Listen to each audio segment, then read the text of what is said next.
સીસીઆરપી portal પર તો તેમના પર વિવિધ અલગ અલગ જગ્યાઓ પર 14 અરજીઓ થયેલી હતી અલગ અલગ રાજ્યોમાં, જેથી આ એકાઉન્ટ ધારકોને જ્યારે બોલાવી અને એમની પૂછપરછ કરવામાં આવી, આમાં લગભગ માર્ચથી લઈ અને મે 2024 વચ્ચે 10 કરોડથી વધારે રૂપિયાના સાયબર ફ્રોડના ટ્રાન્ઝેક્શન થયેલા છે અને આમાં 9 માંથી 5 આરોપીઓની ધરપકડ કરવામાં આવે છે, જેમનું નામ મયુર કુંડલા, રોમેશ મુખીડા, મિત ગુપ્તા, લાલ બહાદુર ગુપ્તા તથા પ્રવીણ શંકરવા છે. અને આમાં એક જે મુખ્ય સૂત્રધાર રાજેન્દ્રભાઈ નવલભાઈ હતા, એમનું કાર અકસ્માતમાં અવસાન થયેલું છે.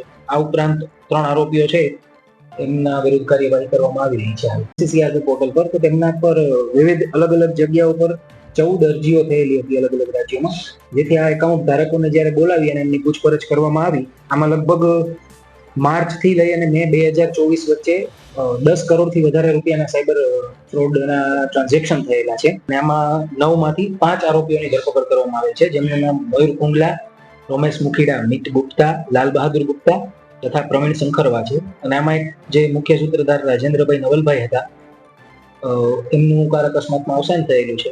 આ ઉપરાંત 3 આરોપીઓ છે, એમના વિરુદ્ધ કાર્યવાહી કરવામાં આવી રહી છે.